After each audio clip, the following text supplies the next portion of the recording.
Today, we're going to explore one of the most disturbing scenarios in everyday life, with 7 horror stories involving murderers in the workplace. Get ready to hear chilling stories about co-workers who were hiding dark secrets, situations that turn offices and companies into truly terrifying scenarios. So sit back, look around your work environment with different eyes, and let's begin this chilling journey. Oh, and before any strange co-workers show up, take the opportunity to subscribe to the channel, activate the bell, and leave your like. This helps the channel a lot and ensures that you don't miss any scary content like this. Let's go. The silent colleague, Klaus Weber's arrival at Steinberg & Associates went unnoticed by most employees. The 38-year-old, hired as a senior analyst, was extremely low-key, arriving early, leaving late, and rarely participating in casual conversations in the 15th floor office. "He gives me the creeps," Sarah Mitchell, a British project manager, told her German colleague Anna Hoffman during a coffee break. "Always watching, never talking." Anna nodded. "Yesterday, I caught him staring at me for 5 minutes straight. When our eyes met, he just went back to his computer like nothing had happened." Klaus sat at a table in the corner of the room, a strategic position that allowed him to observe all his colleagues without being easily noticed. He kept a notebook where he meticulously wrote down information, supposedly work data, but his notes seemed more like behavioral observations.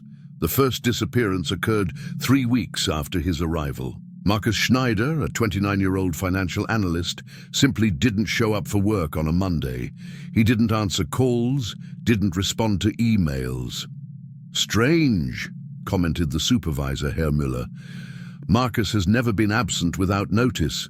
Police were called after 48 hours.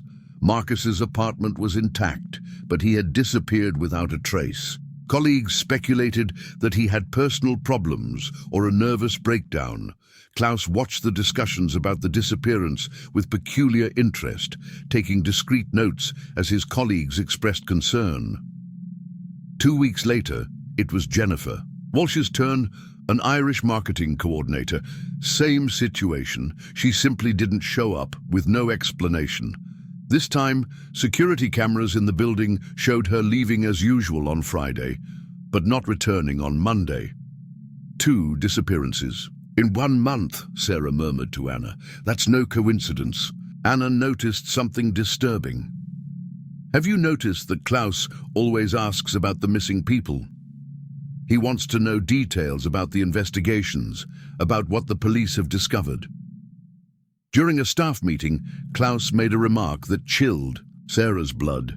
Maybe they found better opportunities elsewhere. Competition is natural in business. The way he said it, with an almost imperceptible smile, sounded more like a threat than a casual comment.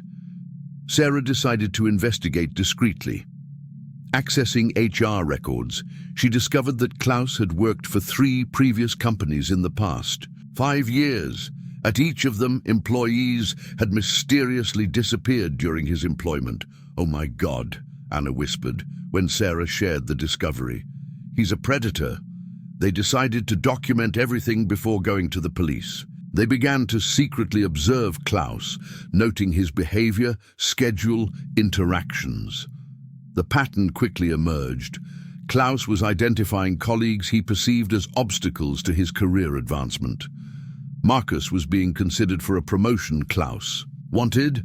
Jennifer had publicly questioned one of his analyses. "He's eliminating the competition," Sarah realized.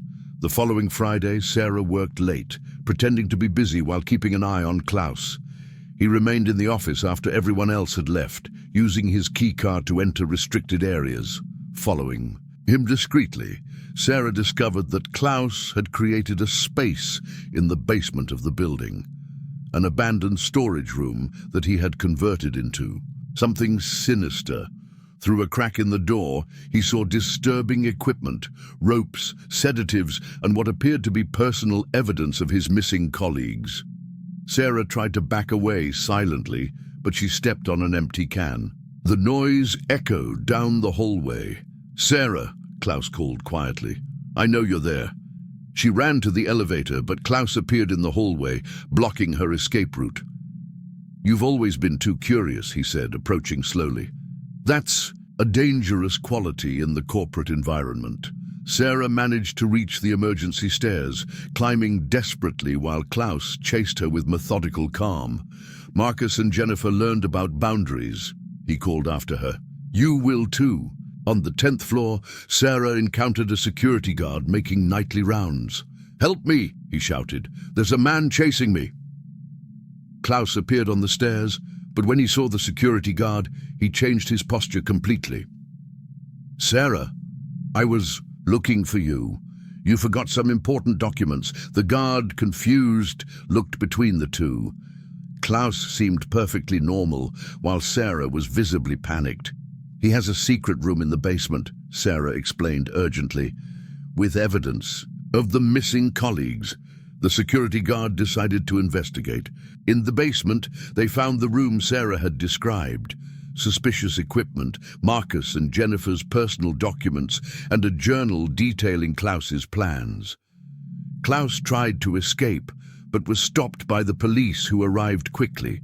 The investigation revealed that Klaus Weber was actually Klaus Richter, a serial killer who used corporate jobs to identify and eliminate victims. He had operated in 4 European countries, always using the same methodology. The bodies of Marcus and Jennifer were found in a warehouse outside Zurich. 7 other bodies were discovered at locations linked to Klaus's previous employment. 4. Sarah Mitchell, who received police protection during the trial, the experience fundamentally changed her perception of workplace safety. The silent colleague case has become a study in corporate security programs, demonstrating how predators can infiltrate professional environments. And for office workers around the world, be warned, not every quiet colleague is just shy, and obsessive observation can be a sign of intentions much more sinister than simple professional curiosity. The locked room Technova Solutions occupied 3 floors of a modern glass building in the heart of Dublin's tech district. With 150 employees, the software company thrived in the competitive Irish market. It was when David Chen, a 35-year-old insurance investigator, arrived to investigate the disappearance of 2 employees that the company's dark secrets began to emerge. "It started 2 months ago," explained Siobhan O'Brien, HR director, as she showed David around the office. "First, it was Liam Murphy, senior developer. Then, 3 weeks ago, Emma Walsh from accounts." David examined the records. Both had last been seen on security cameras entering the service elevator that led to the basement. "What is the subsoil?" "4. Storage, servers, maintenance, restricted area for most employees." During the initial investigation, David interviewed colleagues of the missing men. A disturbing pattern emerged. Both had mentioned receiving emails about urgent meetings in the basement before they disappeared. Liam said it was about a confidential project, recalled fellow programmer Connor Walsh. He seemed excited about the opportunity. David requested access to the security footage. The footage showed Liam and Emma entering the elevator, but never leaving. Stranger still, the basement cameras had glitched at the exact times of the disappearances. "Technical glitches," explained Martin Byrne, head of security. "Old system, always giving problems." Something about Martin's defensiveness bothered David. He decided to investigate the basement himself. The basement was a maze of dimly lit corridors, humming server rooms, and dusty storage rooms. At the end of a secluded hallway, David found an unmarked door, locked with an electronic padlock. "This room shouldn't exist," he muttered, consulting the building's blueprints. Returning to the office, David confronted Siobhan about the mysterious room. "Oh, that one," she said nervously. "Special project, very restricted access." "Who has access?" "Just a few executives and Martin, of course." David decided to observe Martin discreetly. For 3 days, he noticed that the head of security made regular visits to the basement, always alone, always outside of business hours. On the 4th night, David followed Martin to the basement. Hiding behind a stack of boxes, he watched as Martin used a special card to open the mysterious room. What he saw through the half-open door chilled his blood. A room equipped with cameras, monitors, and what appeared to be restraint equipment. On the screens, he could see images of 2 people in separate cells, alive but clearly prisoners. Liam and Emma were alive. David tried to back away silently, but he bumped into a metal box. The noise echoed through the hallway. "Who's there?" Martin called, coming out of the room. David ran to the elevator, but Martin was faster, blocking his exit. "David Chen, insurance investigator," Martin said calmly. "Should have stuck with paperwork." "Where are Liam and Emma?" David demanded. Martin smiled coldly. "Safe, very safe, as you will soon be." "Why are you doing this?" "Control," Martin replied, pulling out a taser. "I've always wanted total control over people. This company has given me the perfect opportunity." Martin explained his methodology as he forced David back into the room. He identified employees he considered problematic or simply interesting, then created situations to lure them underground. Liam questioned security policies too much. Emma discovered irregularities in the records. They both became inconvenient. The room was more elaborate than David had initially realized. 3 small cells, a ventilation system, surveillance cameras. Martin had built a private prison in the heart of the company. "You'll be the 3rd, Martin said, pushing David toward an empty cell. "I've always wanted 3. Perfect number." As Martin prepared the cell, David noticed that Liam had managed to loosen a bar in the grate. He signaled discreetly to the programmer. As Martin approached to lock David in, Liam lunged through the bars, grabbing the kidnapper's arm. In the confusion, David managed to disarm Martin and grab the keys. "Emma, are you okay?" David shouted, releasing her. "Weak, but alive," she replied. "He gave us food and water, but he performed psychological experiments." Martin attempted to flee, but David and Liam managed to restrain him until the arrival of the Garda Síochána, who David had contacted before going down to the basement. The investigation revealed that Martin Byrne had built the secret room during renovations to the building 2 years earlier, using his position to divert materials and create the space without management's knowledge. "He had been planning this for years," explained Detective Inspector Murphy. "He used the company as a hunting ground, identifying potential victims among the staff. Analysis of Martin's computers revealed detailed files on dozens of employees, including routines, vulnerabilities, and containment potential. 3 other employees who had suddenly quit were investigated. Their whereabouts remained unknown.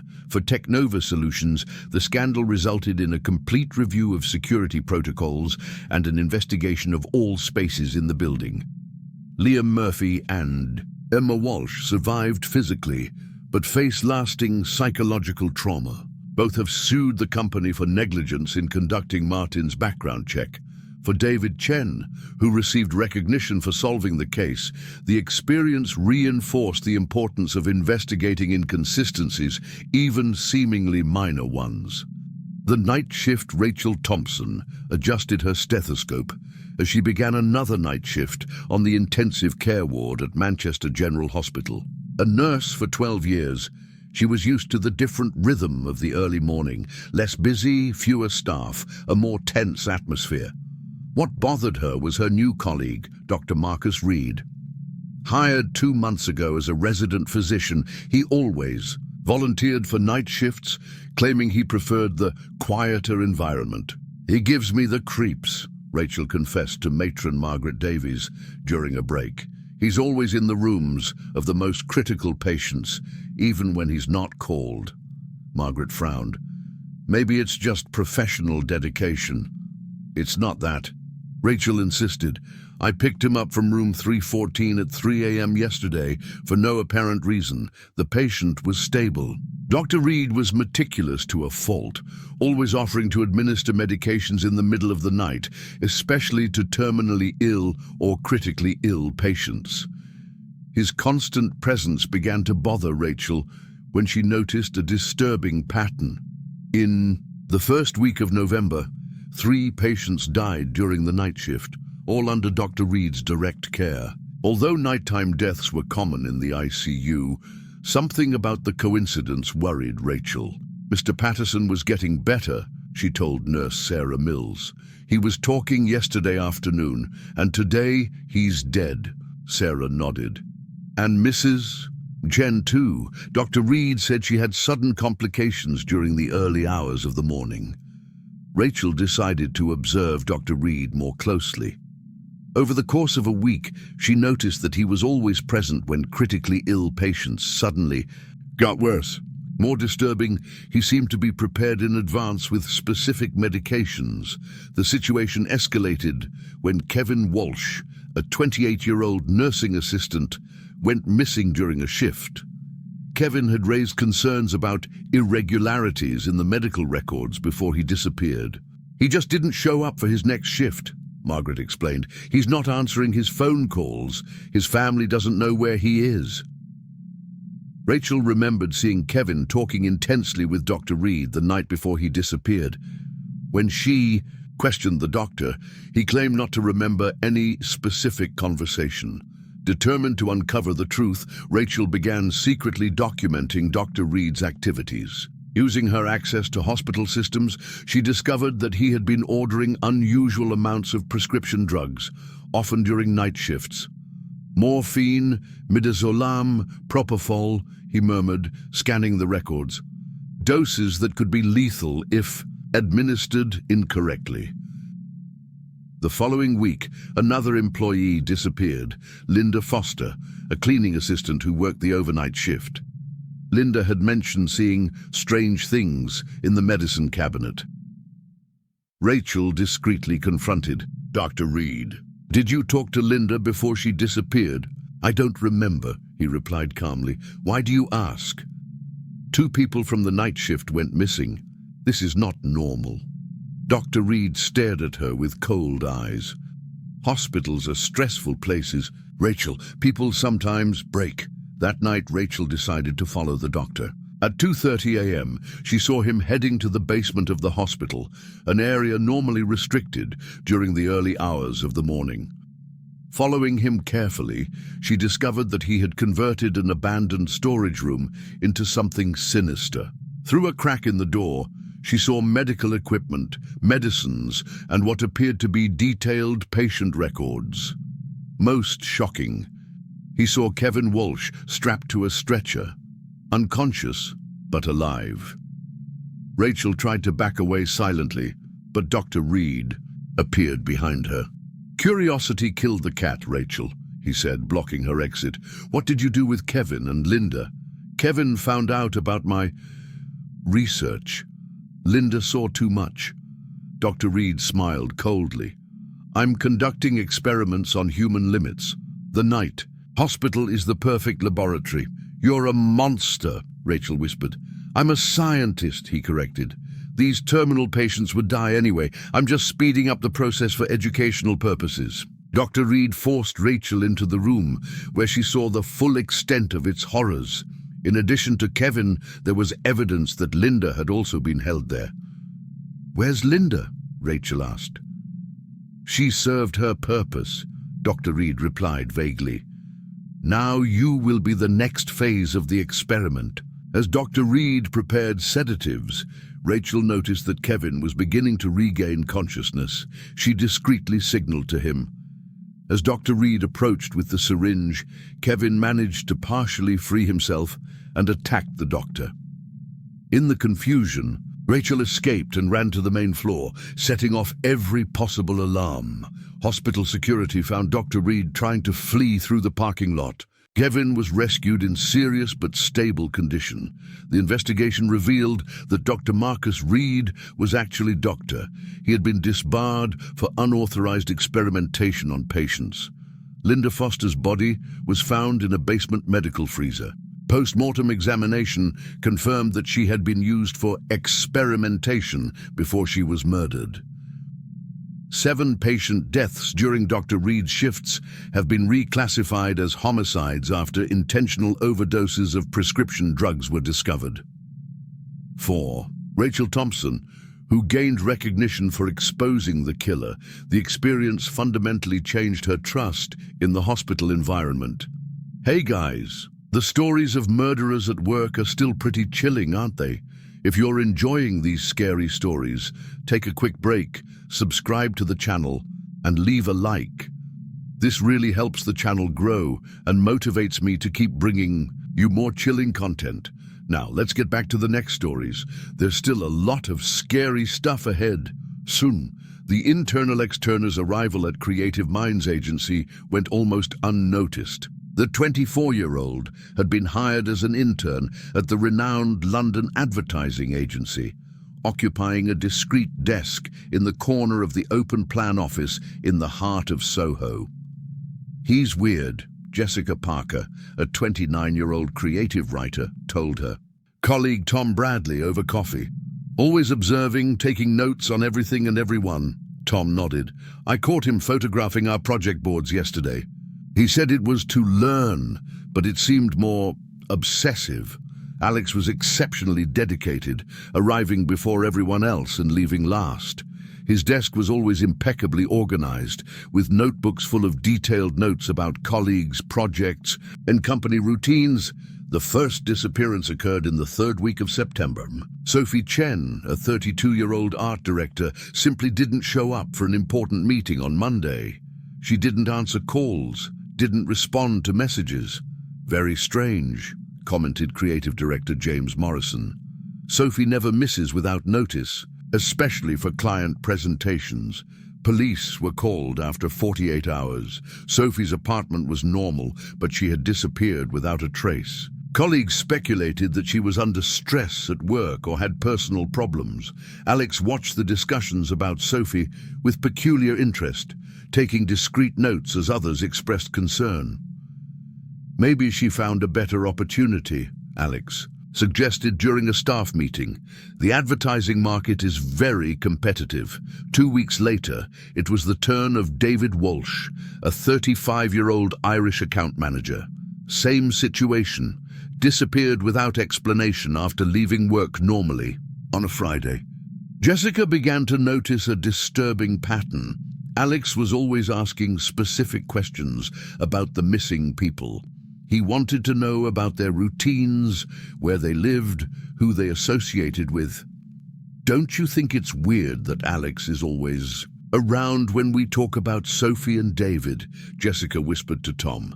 Tom had noticed too, and he's always offering up theories about where they might be, like he knows something he's not saying. During a lunch break, Jessica decided to do some discreet investigating.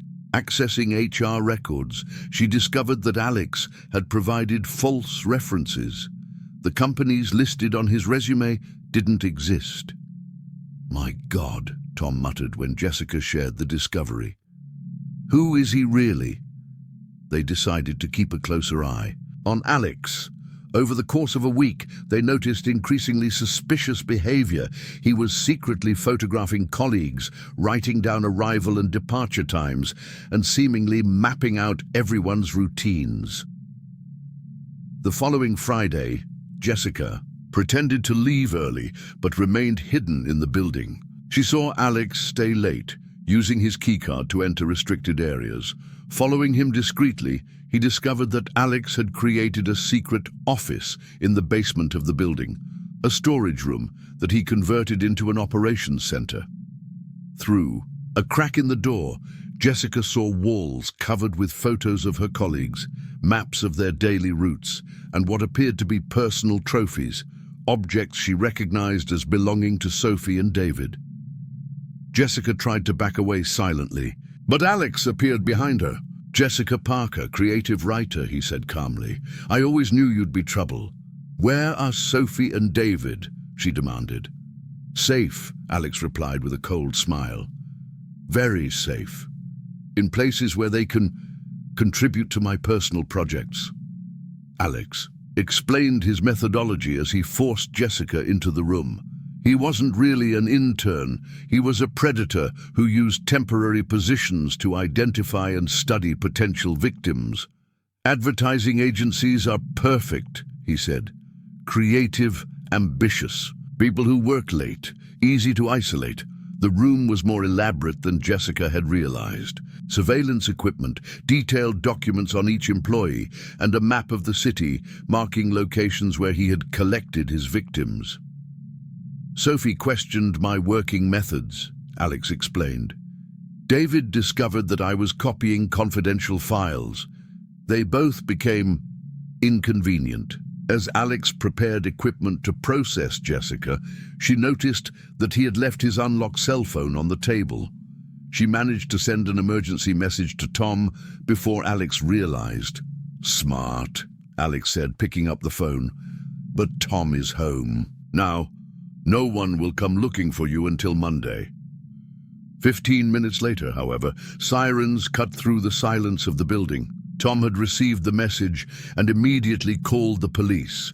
Alex tried to escape, but was captured in the parking lot by Scotland Yard. The investigation revealed that Alex Turner was actually Andrew Thompson, a 28-year-old serial killer wanted in 3 countries. He used false identities to get temporary jobs, often at companies where he could study potential victims. The bodies of Sophie Chen and David Walsh were found in a warehouse outside London. 5 other bodies were discovered at locations linked to Andrew's previous jobs. "He had been operating for 4 years, explained Detective Inspector Williams, "always using the same methodology, infiltrating companies, studying employees, then systematically eliminating them." For Jessica Parker, who received police protection during the trial, the experience fundamentally changed her perception of workplace safety. The intern case has become a study in corporate security programs, demonstrating the importance of rigorous background checks for temporary employees. The false alarm. The first false alarm sounded at 11:47 p.m. on a freezing Tuesday in January. The shrill sound of evacuation echoed through the 32 floors of the Meridian Tower, forcing the few employees working late to abandon their posts and descend the emergency stairs. "Third false alarm this month," grumbled Klaus Weber, head of security, as he checked the systems. "Technical problems are becoming too frequent." Among those evacuated were the accounting team working on the monthly closing. Sarah Müller, a DCIS 31-year-old auditor, went down the north staircase with her colleagues, complaining about the London cold that awaited them outside. After 20 minutes of checking, Klaus authorized their return. That was when they realized that Michael Hoffman, a 28-year-old financial analyst, was not among the returning group. "Where's Michael?" Sarah asked, checking the attendance sheet. "He must have gone home," Klaus suggested. "Some employees take advantage of evacuations to end their shifts early, but Michael didn't come home that night. His wife Anna called the next morning worried. Michael had disappeared without a trace." The initial police investigation turned up no leads. Security cameras showed Michael descending with the others during the evacuation, but lost track of him in the confusion downstairs. 2 weeks later, another false alarm at 10:15 p.m. This time, it was Elena Richter, a 35-year-old project manager, who disappeared during the evacuation. Same situation, seen descending, never seen leaving the building. 2 disappearances during false alarms, Detective Inspector Hans Braun muttered, scanning the reports. "That's no coincidence." Sarah Müller, who had witnessed both incidents, began to suspect a pattern. During a conversation with Klaus Weber, she noticed something disturbing about his reactions. Klaus always seems to know exactly when the alarms are going to go off. she commented to her colleague Lisa. Yesterday he was preparing equipment before the alarm even went off. Lisa nodded. And have you noticed how he always directs the evacuations? He separates people into specific groups, as if he's organizing something. Sarah decided to observe Klaus more closely.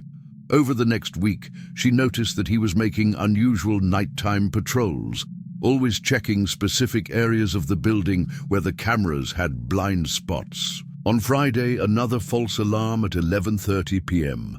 This time, Sarah paid special attention to Klaus's movements during the evacuation. He was seen discreetly separating Thomas Schmidt, a 29-year-old accountant, from the main group, directing him to the east staircase for safety. Thomas never made it to the ground floor. "Klaus!" Sarah confronted when they returned to the building. "Where's Thomas?" "It must have gone away," Klaus replied, avoiding eye contact. "You know how confusing these evacuations are." But Sarah had seen Klaus use a special access card to open a door underground during the evacuation. She decided to investigate. On Sunday, using her employee card, Sarah entered the building and went down to the basement. She found the door Klaus had opened, a maintenance room converted into something sinister. Inside, he discovered disturbing evidence. Personal items belonging to Michael, Eleanor, and Thomas, containment equipment, and a monitoring system connected to the fire alarms. Most shocking, he found Thomas Schmidt still alive but injured, tied to a chair. "Sarah," Thomas whispered weakly. "Klaus, he's crazy. He said he uses the alarms to select people." Sarah tried to free Thomas, but Klaus appeared at the door. "Very curious, Sarah," he said quietly. "I always knew you'd be trouble." "Where are Michael and Elena?" Sarah demanded. Klaus smiled coldly. "They served their purpose. Now it's your turn to understand my system." Klaus explained his methodology as he blocked the exit. As head of security, he had full access to the building's systems. He would create false alarms to force evacuations, then use the confusion to isolate specific victims. "Employees who work late are perfect targets," he said. "No one questions when they disappear during fake emergencies." The room was more elaborate than Sarah had realized. Klaus had built a temporary prison where he held victims before disposing of them, using the building's basement as his base of operations. "Why are you doing this?" Sarah asked, trying to buy time. "Control," Klaus replied. "I've always wanted complete control over situations. The alarms give me absolute power over everyone in the building." As Klaus prepared equipment to process Sarah, she noticed that Thomas had managed to partially free himself. She discreetly signaled to him. As Klaus approached, Thomas attacked him from behind, knocking him down. In the confusion, Sarah managed to grab Klaus's radio and call the police. Klaus tried to escape, but Sarah and Thomas managed to restrain him until the authorities arrived.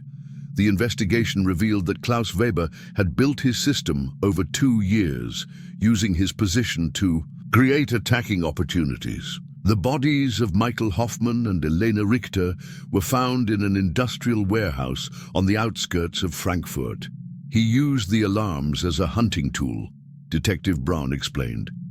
He would create controlled panic to isolate specific victims. Analysis of the systems showed that Klaus had manipulated the alarms remotely, always choosing times when few employees were in the building. For Sarah Miller, who gained recognition for exposing the killer, the experience fundamentally changed. Her trust in security systems. The false alarm case led to revisions in evacuation protocols in German corporate buildings and verification systems for security personnel. 6. The card collector detective Michael Chen nervously adjusted his tie as he entered the imposing North Star Financial Building in downtown Toronto. Disguised as an IT consultant, his mission was to infiltrate the 800-employee company to identify a serial killer who had killed 4 people in the past 2 months. "Welcome to North Star," greeted Jennifer Walsh, HR director, as she led him through the hallways of the 25th floor. "We hope it can solve our digital security problems." The pattern was disturbing. Employees would mysteriously disappear, always after business hours. Their bodies would be found days later in remote locations, but one particular characteristic stood out. All of their corporate access cards had been removed.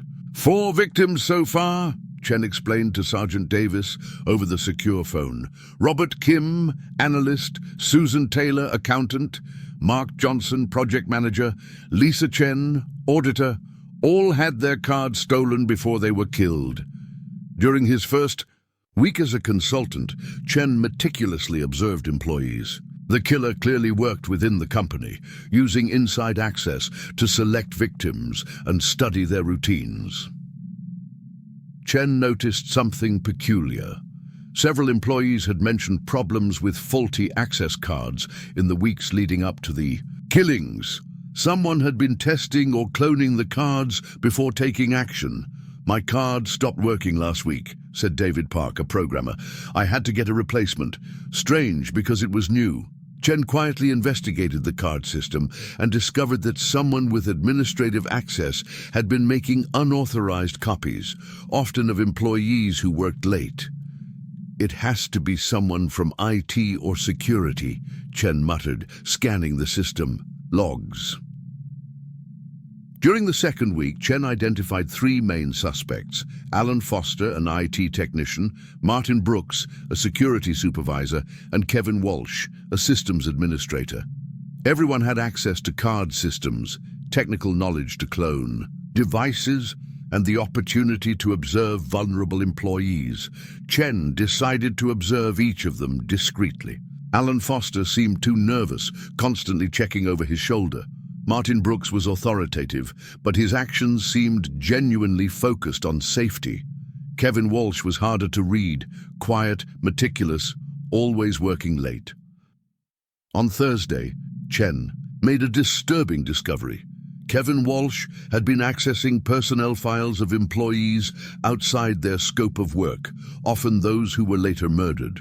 Kevin accessed Robert Kim's data 3 days before the murder, Chen noted, reviewing detailed logs. Same with Susan Taylor and the others. Chen decided to confront Kevin indirectly. During a casual conversation about system security, he mentioned concerns about cloned cards. "Interesting theory," Kevin replied calmly, "but our system is very secure. It would be nearly impossible to clone cards without leaving a trace." Kevin's confidence in describing exactly how impossible it would be to clone cards sounded like too much specific knowledge. That night, Chen remained hidden in the office after hours. He saw Kevin working late, but not at his normal tasks. He was using specialized equipment to clone access cards. Chen watched Kevin create copies of several cards, including that of Amanda Foster, a young analyst who often worked late. "I found our killer," Chen whispered into the backup radio, but Kevin had noticed the surveillance. "Detective Chen," he said calmly, turning around. "I always knew you weren't a real IT consultant." "How did you know?" Chen asked, keeping a safe distance. "Your questions were too specific." "Real consultants don't care about individual access logs." Kevin smiled coldly. "Besides, I checked your credentials. Michael Chen doesn't exist in the records of the company he claimed to represent." Kevin explained his methodology as he discreetly blocked exits. He used his position to identify vulnerable employees, cloned their cards to study their movements, then eliminated them when they were alone. "The cards are trophies," he said. "Each one represents a successful hunt. I have an impressive collection at home." Chen realized that Kevin had prepared the situation carefully. The room was sealed off, cameras were disabled, and Kevin was carrying a gun. "Why the cards?" Chen asked, trying to buy time for backup to arrive. "Control," Kevin replied. "Each card represents total access to someone's life, schedules, locations, routines. It's like owning their souls." Kevin revealed that he had murdered 7 people, not just 4. 3 other employees who had suddenly quit had been his previous victims. As Kevin readied his weapon, Chen discreetly activated a silent alarm he had installed as part of his cover. Seconds later, the backup team stormed the floor. Kevin tried to flee, but was captured in the hallway by Toronto police. A search of Kevin's home revealed a macabre collection: 23 access cards from different companies where he had worked over the course of 5 years. Each card was labeled with the victim's name and the date of the murder. He had been operating for years, explained Detective Inspector Williams. He would change jobs when he had suspicions about investigations, always getting positions with access to security systems. 7 additional bodies were found at locations linked to Kevin's previous employment. His methodology was consistent: infiltrate companies, study vulnerable employees, then systematically eliminate them. For North Star Financial, the case resulted in a complete review of background check protocols and monitoring of access to sensitive systems. 7 fatal emails. Daniel Morrison was finishing up reports when the first email arrived at 6:47 p.m. on a Thursday. The 32-year-old software developer had been working at TechFlow Solutions for 3 years, always keeping a low profile in the 18th floor office. Subject: "You have been chosen," the anonymous email read. "Daniel, I know things about you that no one else does. Your gambling debt, your lie on your resume. Follow my instructions or everyone will know." Daniel felt his blood run cold. How could anyone know about his secret financial problems? He deleted the email, trying to ignore it. The next morning, another email. "Don't ignore me, Daniel. Today at the 2 p.m. meeting, you will say that Sarah Chen is sabotaging Project Alpha. Do it, or your wife will get some juicy pictures." Daniel frantically checked his computer. Someone had accessed personal files, including compromising photos, from a company party where he had had too much to drink. During the meeting, Daniel hesitated, but fear spoke louder. "I think Sarah might be compromising the project," he murmured. Sarah Chen, a 29-year-old project manager, looked at him in shock. "Daniel, what are you talking about?" After the meeting, Sarah was called in by her supervisor for clarification. Daniel felt sick, but the next email confirmed his worst fears. "Good job. Sarah is being investigated. Next assignment tomorrow." On Monday, Sarah didn't show up for work. She didn't answer calls or texts. Colleagues speculated that she had been fired or had personal problems. Daniel received another email. "Sarah will no longer be a problem. Next target, Marcus Webb. You will plant evidence of theft on his desk." "I'm not doing that," Daniel typed. In response, the response was immediate. "Your wife received a package today. Open it and see what happens when you disobey me." Daniel called home, frantic. "Emma, did you get a package?" "Yes," his wife replied, confused. "Pictures of you with another woman." "Daniel, what does that mean?" The photos were faked, but convincing. Daniel realized he was being blackmailed by someone with sophisticated technological resources. Reluctantly, he planted false documents on Marcus Webb's desk during lunch.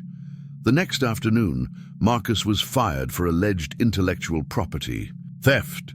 "Excellent," the next email read. "Marcus is also gone. You're learning." Daniel realized with horror that Marcus had not just been fired. He had disappeared completely. No one could reach him. Determined to discover the identity of the blackmailer, Daniel began to technically analyze the emails. The headers showed an internal origin. Someone within the company itself was sending the messages. "The sender is here," Daniel muttered, checking network logs. "Someone in the office." Over the next week, Daniel quietly observed his colleagues, looking for signs of who might be behind the emails. He noticed that Kevin Park, a systems administrator, always seemed to know about events before they happened. "Kevin always asks about Sarah and Marcus," Daniel observed, "like he knows they won't get back together." Daniel decided to confront Kevin indirectly. "Strange how people just disappear," he commented during a casual conversation. The job market. is competitive, Kevin replied calmly. Weak people are naturally weeded out. The choice of words, eliminated, sent shivers down Daniel's spine. That night, Daniel received the most disturbing email. Final assignment, Daniel. Tomorrow, you will say that Lisa Foster is selling company secrets. After that, you will be free.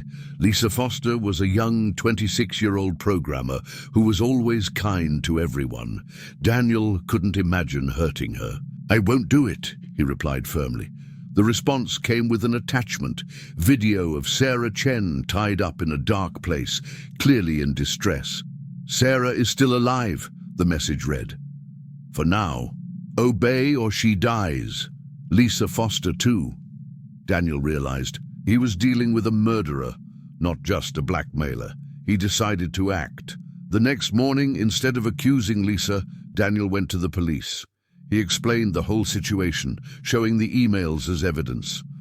We need to act quickly, said Detective Inspector Williams. If Sarah is alive, every minute counts. Technical investigation of the emails confirmed that Kevin Park was the sender. A search of his home revealed shocking evidence. Sarah Chen was trapped in the basement, injured but alive. Marcus Webb was found dead in a freezer. Kevin would use blackmail to force colleagues to eliminate each other, Williams explained. He would create internal conflicts, then physically eliminate his victims.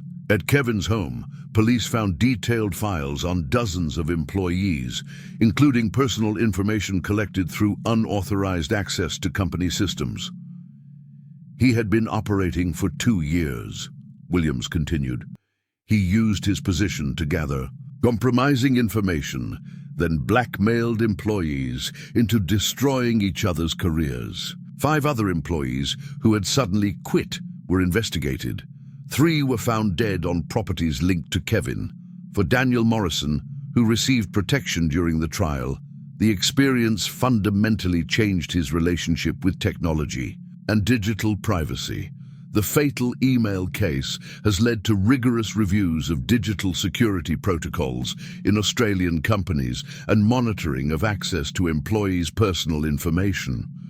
And for workers in digital corporate environments, here's a warning. Question anonymous emails with specific personal information, and remember that not every system administrator is protecting data. Some are collecting ammunition for blackmail and manipulation that could end in tragedy. And so we come to the end of our 7 horror stories involving killers at work. So which one scared you the most? Will any of them make you pay more attention to your coworkers? Tell us in the comments which one was your favorite. If you enjoyed this dive into the scary world of dangerous work environments, don't forget to leave a like. This really helps the channel grow and encourages me to bring you more spine-chilling stories. And if you're not a subscriber yet, take advantage of it now to subscribe and activate the bell.